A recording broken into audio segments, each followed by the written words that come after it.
45 BCS এ power system থেকে PPSC যে প্রশ্নটি এসেছিল, তার মধ্যে এটা ট্রান্সমিশন লাইন থেকে এসেছিল প্রশ্নটা।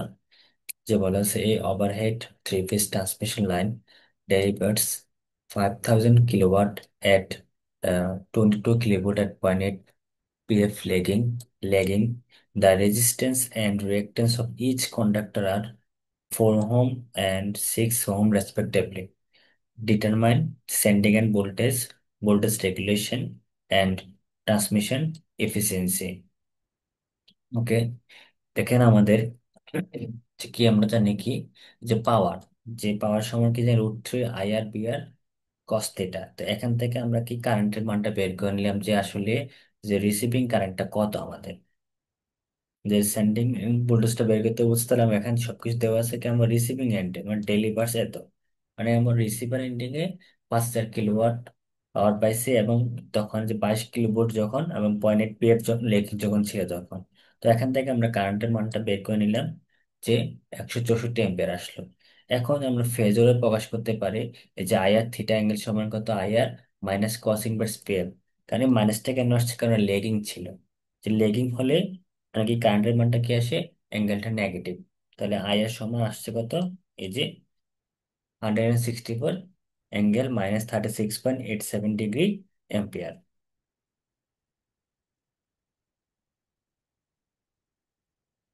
এবার যদি আমাদেরকে কি সেন্ডিং এন্ড ভোল্টেজ বের করতে বলছিল, তাহলে সেন্ডিং এন্ড ভোল্টেজ সমান কি জানি আমরা, দেখেন এখান থেকে বিএস সমান কি, বিএস, যেহেতু ইচ কন্ডাক্টর দেওয়া আছে, আসলে ইচ কন্ডাক্টরের কতটা কন্ডাক্টর আছে সেটা আমরা জানি না, সেই জন্য আমরা প্রত্যেকটা ফেজই বের করে নিলাম, যে সেন্ডিং এন্ড ফেজ এবং বিয়ার ফেজ। এবং এই যে বিয়ার ফেজ সমান কত হবে আপনার, যেহেতু লাইন ভোল্টেজ দেওয়া ছিল, আমরা ফেজ ভোল্টেজ বের করে নিই সেকেন্ড থেকে। তাই ফেজ ভোল্টেজ বের করে নিলে কত হয়, 12,701.71 ভোল্ট।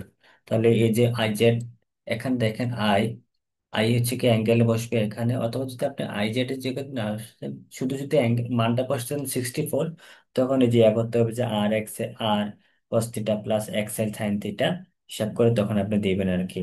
তখন হচ্ছে যে এক্স এল, তখন থিটার মানগুলো বের করে নিতে হবে। ওকে, এই যে এখন এটা হিসাব করলে আমরা পাচ্ছি কত, এই যে কন্ডাক্টরের আর এর মান দেওয়া ছিল কত 4, এবং রিয়েক্টেন্স দেওয়া ছিল কত 6। যেহেতু প্লাস ধরে নিলাম, কারণ এটা বলতে পারো মাইনাস কেন ধরে নিলাম না, কারণ আমাদের আসলে যে লোড গুলো আছে সেগুলো কি ইন্ডাকটিভ লোড। তো ইন্ডাকটিভ লোডের ক্ষেত্রে যে হয় প্লাস জে, কারণ এক্সেল সময় কি জে ওমেগা এল। দেখেন তাহলে এই যে এটা ক্যালকুলেট করলে আমরা পাচ্ছি এটা। এবং যদি আপনি সরাসরি যদি ফেজরে প্রকাশ করতে চান, তাহলে এটা দিয়ে প্রকাশ করতে পারেন। কত আসছে আমার, 13,822.515, এবং কত 1.670 ডিগ্রি ভোল্ট। এখন এটা তো আমার কি ফেজ ভোল্টেজ ছিল সেন্ডিং এন্ডে। এখন লাইন ভোল্টেজটা কত সেন্ডিং এন্ডে, যে লাইন ভোল্টেজ সমান কি জানি আমরা, বেস সমান √3 ফেজ। তাহলে যে √3 ফেজ করলে কত, 23,941.3 ভোল্ট। যেটা আমার সেন্ডিং এন্ডের ভোল্টেজ ছিল কত, 23,941.3 ভোল্ট। এখন আমাদেরকে বের করতে বলছিল কি আপনার, আর 2 নম্বর বলছিল কি আমাদেরকে সেন্ডিং ভোল্টেজ রেগুলেশন কত। তো ভোল্টেজ রেগুলেশন আমরা চাইলে এখানে যে ফেজ দিয়েও আপনি করতে পারেন, আবার অথবা লাইন দিয়ে হিসাব করে করতে পারেন। তো আমি এখানে দেখেন ফেজ লাইন দিয়ে করেছি, তাহলে এটা 22,000 ভোল্ট, এবং 22,000 ভোল্ট দিয়ে করলে কত হচ্ছে, আমরা ভোল্টেজ রেগুলেশন 8.824%। যে ভোল্টেজ রেগুলেশন পার্থক্যটা কত, আসলে সেন্ডিং এন্ডে কত ছিল এবং ভোল্ট রিসিভিং এন্ডে কত পেয়েছে, সেটা একটা যে রেগুলেশনটা। আবার ওটা বলছিল কি আমার এফিসিয়েন্সি কত সেটা বের করতে বলছিল। যেহেতু overhead three phase transmission line, তাহলে থ্রি ফেজ লাইন এখানে লস আছে নিশ্চয়ই। যে লসটা কত আসছে আপনার দেখেন, রিসিভিং এন্ডে আমরা এত কেন কত কম পাইলাম কেন। ঠিক আছে, দেখেন যেহেতু থ্রি ফেজ, তাহলে আমরা যা লস পি আর সমান কত, কপা আই স্কয়ার আর, যেহেতু থ্রি ফেজ তাহলে 3 I স্কয়ার আর। তাহলে এটা এখান থেকে হিসাব করে নেওয়ার তো আমার কত আসছে, 322.741। তাহলে এফিসিয়েন্সি মানে কি, আউটপুট ডিভাইড বাই ইনপুট। তাহলে আউটপুট কত ছিল আমার পি আর, এবং এই যে পি আর প্লাস লসটা হচ্ছে কি আমার ইনপুট। এই যে ইনপুট 100% দিলে আমাদের হিসাব করলে কত আসছে, 93.94% পাচ্ছি কি আমরা এফিসিয়েন্সি। এটা খুব ইম্পর্ট্যান্ট। এটা ট্রান্সমিশন লাইন থেকে দিয়েছিল। হ্যাঁ, এইটাও আপনার ট্রান্সমিশন লাইন থেকে দিয়েছে, যে A three phase 50 hertz 16 kilometre long. মানে একটা 16 কিলোমিটার লম্বা ওভারহেড ইলেকট্রিক লাইন দেওয়া আছে, যেটার সাপ্লাই দিচ্ছে কত আপনার 1000 কিলোওয়াট। 1000 কিলোওয়াট এট 11 কেবি এবং 0.8 পিএফ লেডিং। ওকে, সাপ্লাইস, হ্যাঁ। দ্য লাইন রেজিস্ট্যান্স ইস দেওয়া আছে কত পার ফেজ পার কিলোমিটারে। লাইন রেজিস্ট্যান্স দেওয়া আছে কত 0.03 ওহম, এবং লাইন ইন্ডাক্টেন্স দেওয়া আছে 0.7 milli henry per phase per kilometre. Calculate sending end voltage এবং কি ভোল্টেজ রেগুলেশন এবং কি এটা যেটা ইফিসিয়েন্সি সেটা বের করতে হবে, সেম প্রশ্ন এসেছে। তাহলে যেহেতু এটা পার ফেজে কি দেওয়া আছে, রেজিস্ট্যান্স গুলো দেওয়া আছে, তাহলে আমরা পার ফেজে ভোল্টেজটা বের করে নিব। কেমন, পার ফেজে যে রেসিপি, পার ফেজে রিসিভিং ভোল্টেজ কত এত, এবং পার ফেজ এই যে কারেন্টের মানটা কত, এই যে পি আর সমান কি জানেন √3 বিএল আইএল কস থিটা। এই যে কসটা মানে কি আপনার এই যে পাওয়ার ফ্যাক্টর, কারণ কস্টে পারফেক্ট সময় কি যে আমরা কস্টিটা, এবং কস্টিটার মান দেওয়া আছে কত আপনার 0.8। তাহলে 0.8 করে কত আসছে আপনার 65.61। এবং এই যে ফেজরে প্রকাশ করতে পারেন, আপনি ফেজরে প্রকাশ করে নিলেন। এখন দেখেন আর এম টা বের করে নেবো। আর এম টা দেওয়া আছে কিন্তু কত 0.03 ওহম পার ফেজে, এবং কত পার কিলোমিটারে। পার কিলোমিটার, তাহলে আমাদের পার 1 কিলোমিটারে এত 0.03 ওহম দেওয়া আছে পার ফেজে, কিন্তু এখানে লাইনটা কতটুকু 16 কিলোমিটার। তাহলে আমরা 16 কিলোমিটার দিলে মানটা বের করে নিবো। আর এর মান কত 0.848 ওহম, এবং এক্সেল এর মানটা বের করে নিব, যেহেতু সবগুলো ওহম আকারে প্রকাশ করতে হবে। হ্যাঁ, ওকে। 2 পাই এফ এল, তাহলে 2 পাই এফ এম আছে এত, এবং লাইনের মান দূরত্ব কত 16 কিলোমিটার, তাহলে এটা আসছে কত আমার 3.52 ওহম। ওকে, তাহলে এখন সেন্ডিং এন্ড ভোল্টেজ বিএস তখন কি জানি আমরা বিআর প্লাস আই জেড। এখন ফেজে যদি বের করছি, তাহলে এই যে ফেজ আপনার যা লাইন দিয়েও করতে পারবেন, কিন্তু এটা হচ্ছে কি ফেজে দেওয়া ছিল, তো সেজন্য আমরা সবগুলো ফেজে করে নিয়েছি আমরা। তাহলে এটা আসছে কত এত এবং এত। ওকে, আর লাইনটা হবে কত এই যে বিএসএল √3 × BS5। তাহলে BS5 দিয়ে আমরা করলে এই যে এটা হচ্ছে আমাকে লাইন ভোল্টেজের মানটা। তারপর আমাদের ভোল্টেজ রেগুলেশন সেম, এই যে BS - BR/BR/100, এই যে 2.61% আমাদের ভোল্টেজ রেগুলেশন। ভোল্টেজ রেগুলেশন যত কম হয় ততই ভালো। যেমন কপার লস, এই যে লস পি লস, যে 3 ফেজ লাইন, তাহলে 3 I² এই যে 6.198 কিলোওয়াট। দেন এটা সমান PR/PR+P লস × 100%, তাহলে 99.38% এফিসিয়েন্সি আসছে আমাদের।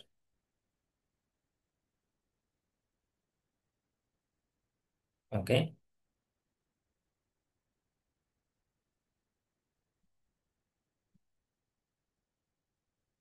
আচ্ছা, এটা একটা প্রোটেকশন থেকে এসছে। দেখেন যে A 50 Hz 11 kV 3 phase alternator with earth neutral has a reactance of 5 ohm per phase and connected to a busbar through a circuit breaker. The distributed capacitance up to circuit breaker between phase and neutral in 0.01 microfarad. Determine peak restriking voltage across the contacts of circuit breaker. তো circuit breaker কন্ট্যাক্টের যে রিস্ট্রাকিং ভোল্টেজটা কত সেটা বের করতে বলছে pick, এবং pick frequency of অসিলেশনসটা বের করতে বলছে, এবং the average rate if rise of restriking voltage up to the first peak. Average যে যে অ্যাভারেজ এটা বের করতে বলছে রিস্ট্রাকিং এর ভোল্টেজটা, হ্যাঁ কেমন। তাহলে দেখেন প্রথমে আমাদের ম্যাক্সিমাম রিকভারি ভোল্টেজটা বের করতে হবে, কারণ পিক রেস্টিং ভোল্টেজ সমান হচ্ছে কি 2 × রিকভারি ভোল্টেজ। তাহলে 2 × maximum value of recovery voltage কত, ই ম্যাক্সিমাম √2 ইন্টু কত এই যে এটা যে ফেজে বের করে নেবো 11/√3। তাহলে 11/√3 কত 8.898 কিলোভোল্ট। এবং পিক রেস্টিং ভোল্টেজ কত হবে এই যে 2 × ই ম্যাক্স, এটা হচ্ছে আমাকে পিক রেস্ট্রাকিং ভোল্টেজ। আর ফ্রিকোয়েন্সি অসিলেশন কি সমান কি জানি, FN সমান 1/2 π√/LC। এবং এখানে আমাদের এল এর মানটা বের করে নিতে হবে, যেহেতু এল এখানে হেনরিতে বের করে নিলাম, এবং কি মাইক্রোফ্যারাডে ফ্যারাডে নিয়ে গেলাম। দেখেন ইন্ডাকটেন্স পার ফেজ এল সমান XL এর উপর পাইপ, কারণ ওটা ইন্ডাকটেন্স দেওয়া ছিল 5। তাহলে ওখান থেকে আমরা এল এর মান এবং সি এর মানটা বের করে নিয়েছি। এখন ফ্রিকোয়েন্সি অফ অসিলেশনের FN এর মানটা এখানে বসালাম 2 π√/LC। তাহলে এই যে এটা ক্যালকুলেট মানটা বসালাম, ক্যালকুলেট করলে আসছে কত 12,608 আট হার্জ, অথবা এই যে আপনার 12.62 কিলো হার্জ আপনি হিসেবে বের করতে পারেন। ওকে, এখন দেখেন তারপর peak resting voltage occurs at time. Peak resting ভোল্টেজটা যে অকার্স হয়েছে, এই যে কত সময় লাগছে যে অকার্স হইতে পিক রেস্টিং ভোল্টেজটা দেখেন, টি সমান 1/2 FN। তাহলে এটা দেখেন কত এত সেকেন্ড লাগছে আপনার, অথবা 0.396 মাইক্রো সেকেন্ড দিতে পারতেন আপনি পয়েন্টটা, যদি আমি যদি এখানে পয়েন্টটা দিতাম। 0.396 ইন্টু 10⁻⁻⁶ আসতো। ওকে, তাহলে আপনার কি হতো এটা, এই যে average rate of nuts, sorry এটা 39.6 দিলে তখন আপনি যে মাইক্রোসেকেন্ড লিখতে পারতেন। ওকে, যে average rate of rise of test tracking voltage কত, এই যে আপনার কি, এই যে আপনার max peak restriking voltage divide by, যে কি আপনার পিক রিস্ট্যাকিং ভোল্টেজটা হইতে কতটুকু সময় লাগছে ডিভাইড করলে যেটা আসবে সেটা হচ্ছে আমার কি average rate of rise of peak restriking voltage. Okay, এই প্রশ্নটা আসছিল মনে হয় আপনার মেবি 41 আসছে, অথবা এই ম্যাথ এটা 43rd অথবা 41। এখানে একটা দেওয়া আছে, এটা হচ্ছে লোড, ভেরিয়েবল লোড থেকে এসেছে, যে এ ম্যাক্সিমাম ডিমান্ড অফ 25 মেগাওয়াট, এবং লোড ফ্যাক্টর দেওয়া 60%, এবং প্লান্ট ক্যাপাসিটি ফ্যাক্টর দেওয়া আছে 50%, এবং ইউটিলাইজেশন ফ্যাক্টর দেওয়া আছে 72%, বলছে কি the reserve capacity of the power plant. তো রিজার্ভ ক্যাপাসিটি আমি কিভাবে লিখতে পারি, যে ম্যাক্সিমাম ডিমান্ড ইন্টু কি load factor divide by capacity factor minus 1। এটা একটা বড় করা যায়, এটা শর্টকাটে করা যায়, এবার হিসাব করলে এটা ওখান থেকে নিয়ে আসা যায়। এই যে কত আসছে আমাদের, ম্যাক্সিমাম দেওয়া ছিল কত 25, তাহলে 25, এবং রুটটা দেওয়া ছিল কত 0.6, এবং এই যে আপনার পারফেক্ট ক্যাপাসিটি ফ্যাক্টর দেওয়া গেছিল কত 0.5, তাহলে -1 হিসাব করলে কত আছে 5 মেগাওয়াট। এখন ডেইলি এনার্জি প্রডিউস মানে কি, ডেইলি এনার্জি প্রডিউস আপনার maximum load into load factor into কি আপনার যে কত সময় দিয়ে আপনি চালাইছেন, যেহেতু এটা ডেইলি বলছে তো আমরা 24 আওয়ার, তাহলে 24 আওয়ার দিয়ে করতে পারি। যদি এটা অ্যাভারেজ লোড দেওয়া থাকতো তাহলে হয়তো অ্যাভারেজ লোড দিয়ে করলে আপনি করতে পারেন, কারণ অ্যাভারেজ লোড সমান কি maximum load into load factor. দেখেন এখানে রেলিয়েন্স কি ম্যাক্সিমাম লোড, এই যে লোড ফ্যাক্টর ইনটু কত আপনার টাইম, তাহলে কত আসছে 360 মেগাওয়াট আওয়ার। এখন maximum energy produce by per day, যদি আপনি কতটুকু বলেন ডেইলি প্রডিউস হচ্ছে কত আপনার এত, এবং প্লান্টের ইউজ ফ্যাক্টর কত 0.75, তাইলে আপনি 0.75 যদি 100% হতো তাহলে আরো বেশি হতো। এই যে এখন একক হিসেবে বের করে ইউনিটেতে কত 0.7 করলে কত আসছে পার ডেতে 500 মেগাওয়াট আওয়ার পার ডে হচ্ছে আপনার ম্যাক্সিমাম এনার্জি প্রডিউসড হচ্ছে। ওকে, যে আপনার maximum energy that could be produced daily if the plant while running as per schedule or where fully loaded, যদি ফুললি লোডেড হতো কেমন, এই যে 40তম বিসিএস এ এই যে থার্মাল এফিসিয়েন্সি ফার্স্ট চ্যাপ্টার থেকে এসছে এটা ম্যাথ, এটা দেখেন দেওয়া আছে কত 100 মেগাওয়াট স্টিম পাওয়ার স্টেশন, মানে একটা 100 মেগাওয়াট স্টিম পাওয়ার স্টেশন আছে, যেখানে ইউজ ইউজ ক্যালোরিফিক ভ্যালু হচ্ছে কি আপনার কলেজে ক্যালোরিফিক ভ্যালুগুলো হচ্ছে কত, এটা হচ্ছে 6400 কিলো ক্যালোরি পার জুল, এবং থার্মাল এফিসিয়েন্সি দেওয়া আছে কত 30%, এবং ইলেকট্রিক্যাল এফিসিয়েন্সি 92%। বলছে কি calculate the coal consumption per hour when the station delivering is full rated output, অর্থাৎ ফুল যে আউটপুটটা আছে রেটেড আউটপুট সেটা দিতে দিতে চাইলে যে প্রতি ঘন্টায় আপনাকে কতটুকু কি পরিমাণ কি কোল কনজাম্পশন করে সেটা পরিমাণটা বের করতে বলছে। তো এখন আমাদের প্রথমে যে ওভারঅল এফিসিয়েন্সি মানে কি জানি, যে থার্মাল এফিসিয়েন্সি এবং ইলেকট্রিক্যাল এফিসিয়েন্সির যে প্রোডাক্টটাই হচ্ছে কি আপনার কি ওভারঅল এফিসিয়েন্সি, তার প্রোডাক্ট ওভারঅল এফিসিয়েন্সি এটা। তাহলে কি পরিমাণ হিট প্রডিউস হচ্ছে পার আওয়ারে, এটা কত, যেহেতু 100 মেগাওয়াট স্টেশন তাহলে 100 মেগাওয়াট স্টেশন, যেহেতু ইউনিট কিলোওয়াটে থাকে তাহলে কিলোওয়াটে নিয়ে গেলাম, এবং এই যে 860 কি 860, এবং ডিভাইড বাই কত 0.276, 0.276, এবং এটা হিসাব করলে কত আসছে এটা এত। এবং দেখেন কোল কনজাম্পশন আওয়ার সমান কি x divide by calorific value, তাহলে এই যে heat produced per hour divide by calorific value দেওয়া ছিল কত 6400, তার 6400 দিয়ে ডিভাইড করলে যেটা আসে যে আপনার এত কেজি কুল কি হচ্ছে কনজাম্পশন হচ্ছে পার আওয়ারে।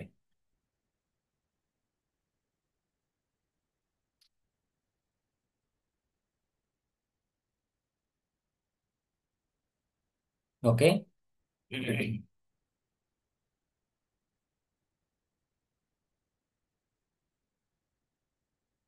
এই যে একটা ওটা তার বিসিএস এ যে প্রশ্নটা আসছে দেখেন, যে একটা থ্রি ফেজ ওভারলোড লাইন দেওয়া আছে, যেটা 130 kilovolt overload line placed in horizontal plane, মানে হরিজন্টাল প্লেনে দেওয়া আছে আপনার কি 4 মিলিমিটার অ্যাপার্ট, মানে একটা থেকে একটা তারের পার্থক্য কত, 3 ফেজের 4 মিটার করে। হ্যাঁ, তো conductor diameter is 2 centimetre. If the line length is 100 kilometre, calculate the charging current per phase অ্যাজুমিং complete transportation. এখন দেখেন, একটা এ তার, বি তার, সি তার, কেমন, এ তার এবং বি তারের মধ্যে পার্থক্য কত, 4 মিটার, বি তার থেকে তো 4 মিটার, কিন্তু এ থেকে সির পার্থক্য কত, 8 মিটার।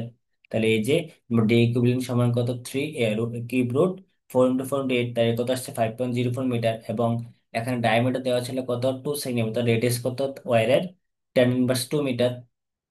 ওকে, তার capacitance of each conductor to neutral, যে এটা দেওয়া আছে 2πε0 লগ ই, মানে কি বেস হচ্ছে ই, ডি ইকুইভ্যালেন্ট ডিভাইড বাই কত আর। তাহলে এখান থেকে আপনি ক্যালকুলেশন করলে পাচ্ছেন কত, যে 8.913 ইন্টু 10 × 12 ফ্যারাডে পার মিটার।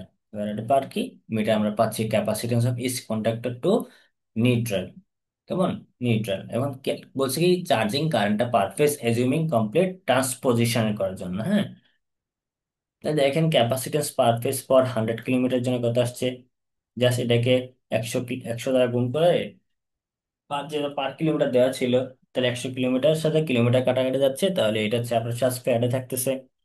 তাহলে বি ফেজ সমান কত, এই যে যেহেতু লাইন ভোল্টেজ দেওয়া ছিল, এটাকে ফেজ ভোল্টেজ কনভার্ট করে নিলাম। এখন charging current per phase IC সমান কি, এই যে ওমেগা, এই যে omega CP, C N B phase. তাহলে আপনি জানেন এখানে বসান, এই মানগুলা বসাইলে আসছে ওমেগা সমান 2πf না, 2πf, তারপরে যে সিপি, তারপরে যে ফেজ ভোল্টেজ, এই যে ফেজ ভোল্টেজ। তাহলে এটা কত আসছে আমার 21.34 এম্পিয়ার হচ্ছে চার্জিং কারেন্ট পার ফেজ। ওকে, আইসি যে চার্জিং কারেন্টটা, এটা একটু ডিফারেন্ট ম্যাথ আসছে। সাধারণত এটাতে খুব কম ম্যাথ আসে না তেমন একটা, বাট এটা থেকে এবার এসেছিল আর কি ম্যাথ। এটা ইম্পর্টেন্ট ধরা যায় একটা, যে 2πε0 log e D equivalent by r. এগুলো দেখবেন কেমন, এটা রিপিট আসতে পারে কেন, কারণ পিসি মাঝে মধ্যে রিপিট প্রশ্ন করে। তারপরে এখানে অনেকগুলো ম্যাথ বাকি থাকার কারণ থেকে আমার বার রিপিট আসছে এখানে।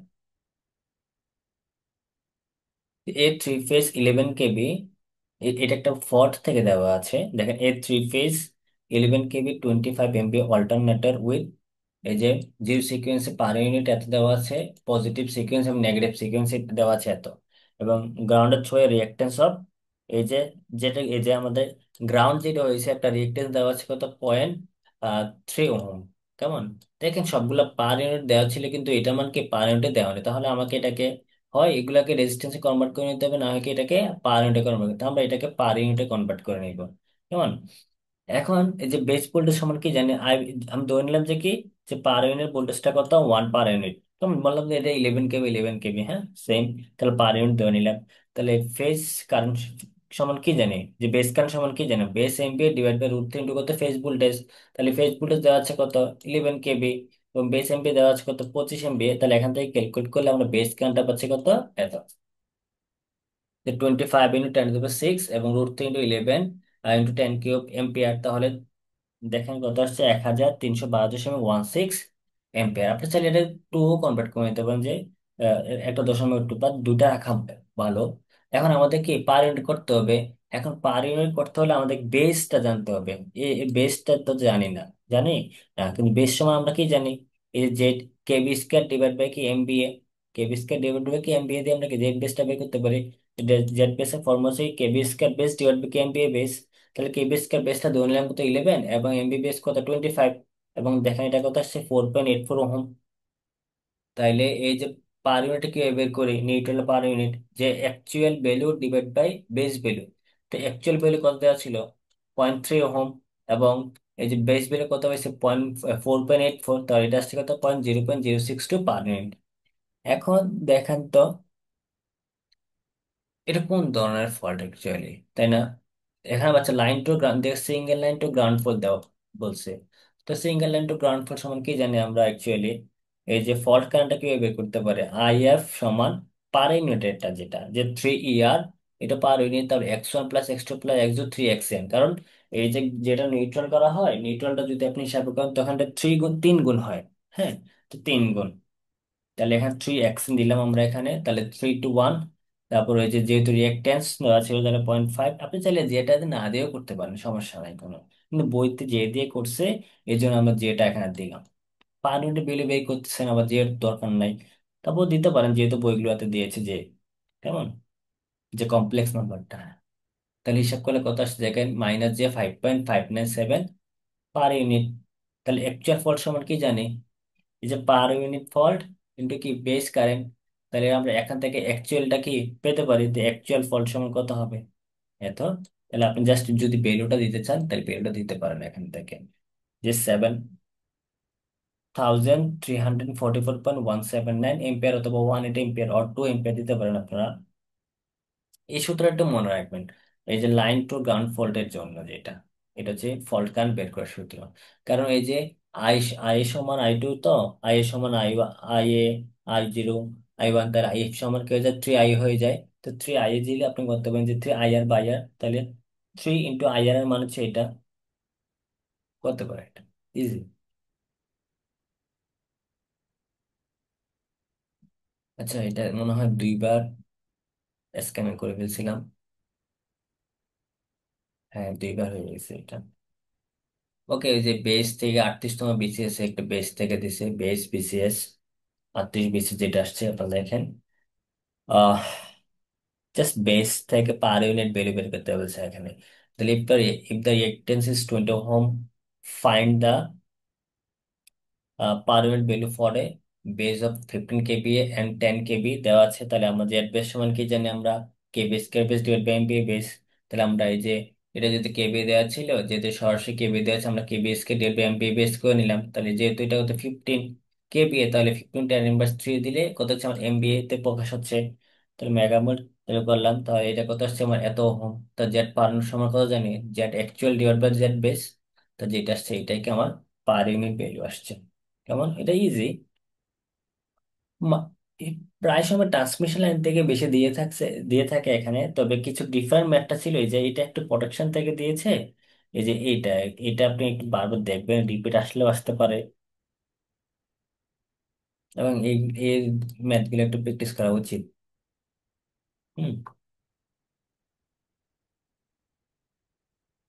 এই যে এগুলো তো সহজ, আপনার এগুলো জাস্ট সূত্রগুলো দেখে যাবেন, ম্যাক্সিমাম ডিমান্ড কিভাবে বের করে, আপনার লোড ফ্যাক্টর কিভাবে বের করে, ক্যাপাসিটি ফ্যাক্টর কিভাবে বের করে, তো ম্যাক্সিমাম পিক ডিমান্ড কিভাবে বের করে, সূত্রগুলো দেখে যাবেন এখান থেকে, যে পাওয়ার সিস্টেম বিক্রি ম্যাথের যে বইটা আছে ওখান থেকে দেখে যেতে পারেন।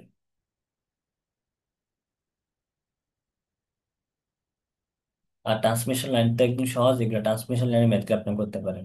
তো ট্রান্সমিশন লাইন থেকে স্যাক থেকেও দিতে পারে, স্যাক থেকেও দেওয়ার চান্স আছে। স্যাকের অঙ্কগুলো একটু দেখে যাবেন আর কি আপনারা।